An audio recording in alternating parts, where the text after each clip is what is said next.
welcome in the today's lecture of the surgery. In today's lecture of the surgery, we are going to see the hypermetropia. In our lectures of ophthalmology, we have started from the last lecture the errors of refraction. In the first lecture of this, we have been seeing the myopia, that is the short-sightedness. Short-sightedness. Now today we will see the hypermetropia, which is also called as a long-sightedness. Long-sightedness. Why it's called long-sightedness in hypermetropia? Because in this error of refraction, the patient can see the object from the long distance properly, and he gets difficulties in the seeing the object of the closer, isn't it? Closer objects or the nearer object. So that's why it is a long-sightedness. Means person can see the distant object properly, or he don't have difficulty in seeing the distant object or object from the long distance. Do you understand? So that's why it's called as a long-sightedness. Now what is that?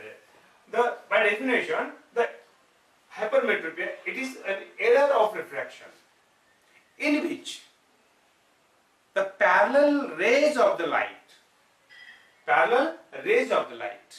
they focus behind the retina. Isn't it? It is a retina.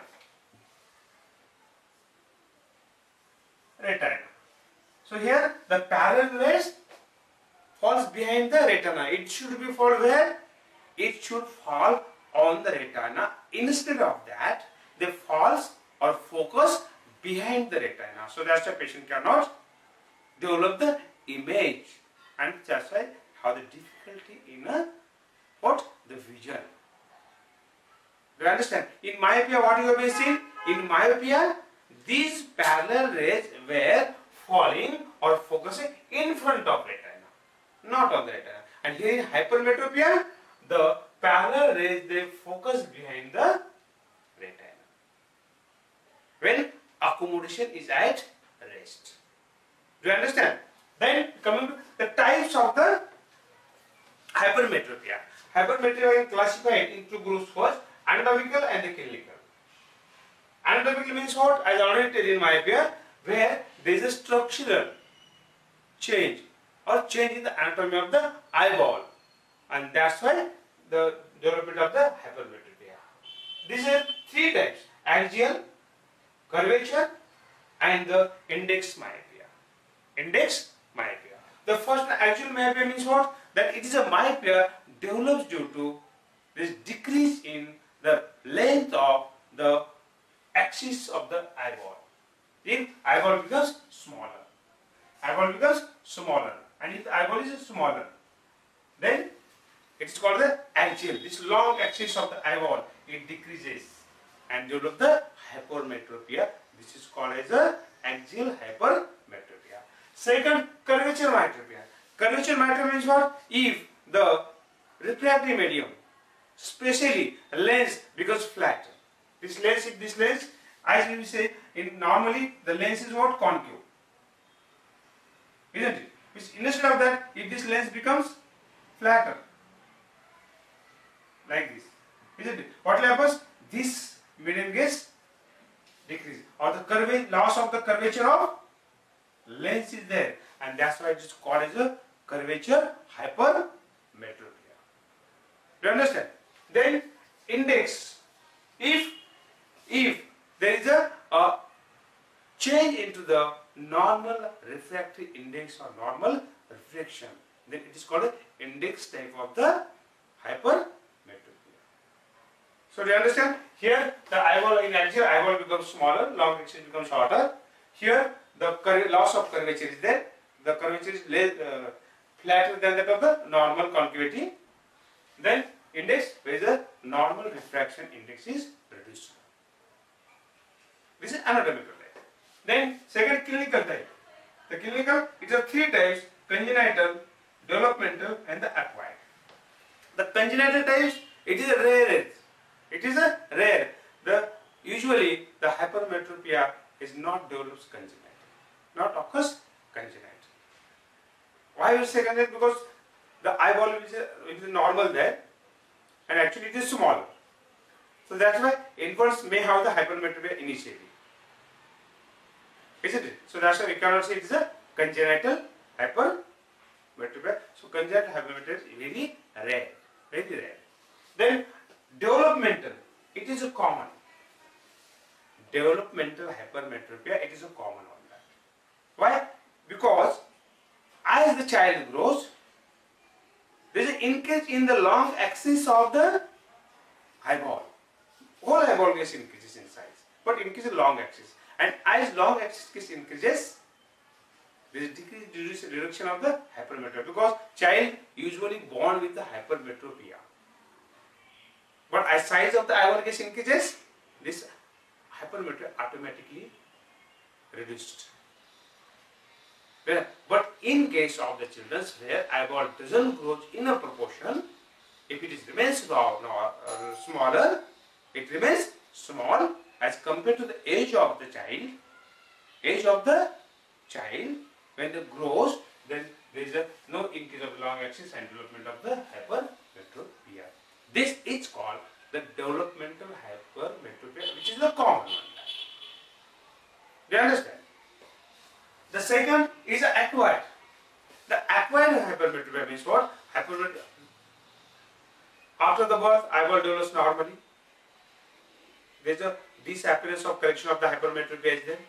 For few years or long years, patients have the normal vision. There is no error of refraction. But after a few days, this development of the refractory errors are there. This is called acquired one. That it mostly occurs if refractive index gets reduced, or refractive medium gets reduced. That mostly common after extraction of the lens. It's called acquired. It's common in the young or the adults are there. Isn't it? Acquired hypermetropia. Do you understand?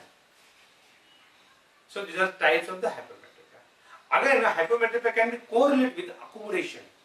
And as per the accommodation, in relation to the accommodation, or as per the effect of accommodation on the hypermetropia is again divided into three types.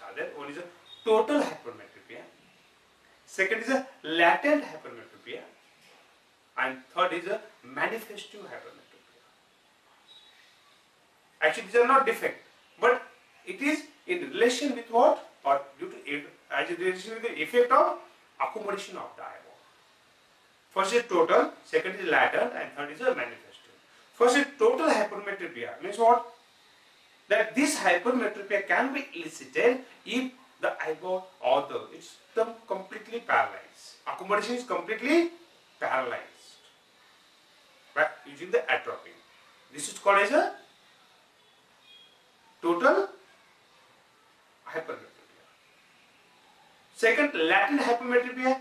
It is a hypermetropia that is where it can be corrected by accommodations, or it can be affected by accommodations, or it can be corrected or reduced by increasing the tone of the ciliary muscles. Increasing the tone of the ciliary muscles, that causing increase the curvature of the lens, increase the long axis, and the patient may not have the complaints of the hypermetropia. That's called the latent hypermetropia. That is a manifestive hypermetropia. Manifestive hypermetropia is not usually corrected automatically. It requires the treatment. And the manifestive is of two types. One is a facultative and second is a absolute.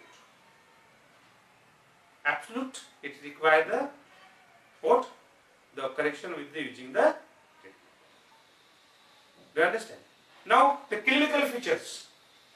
Clinical features of the hypermetropia.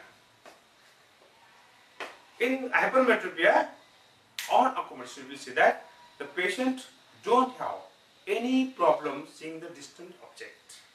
Distant object.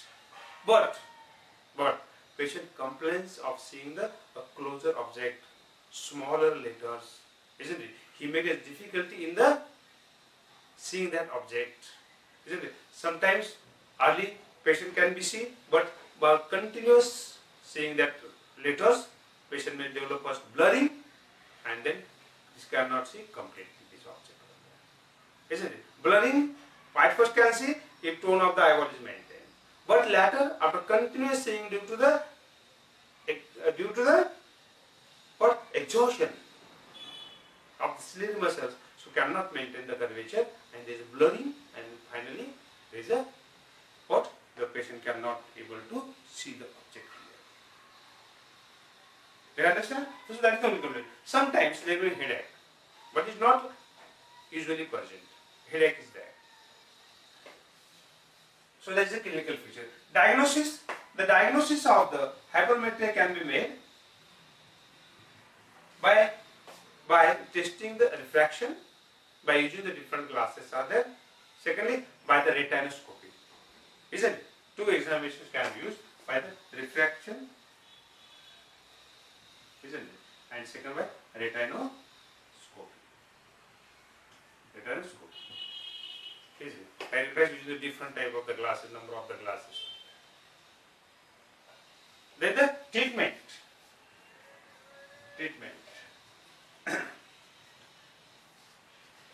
The hypermetropia can be corrected by using, or is corrected by using the convex glasses. Convex glasses, isn't it? By using convex glasses. Means what happens? These convex glasses, it increases the what? The long axis or the media of traveling the parallel rays of the light. Parallel rays of the light. Now, different number of the convex glasses can be used as per the severity of the hypermetropia. Means as per that how much is loss of the refractive medium or reduction of the refractive medium is there. So, do you understand? So, it is easy treatment that using the convex glasses. In my pair, you use the concave glasses because there was increase in the long axis of the eyeball. Here, decrease in the long axis of the eyeball. So, here the purpose is what? Increasing the refractive medium, and this can be increased by using the convex glasses. Do you understand? Hope that you understand it, isn't it? So, it is a hypermetropia. Thank you for watching the lecture.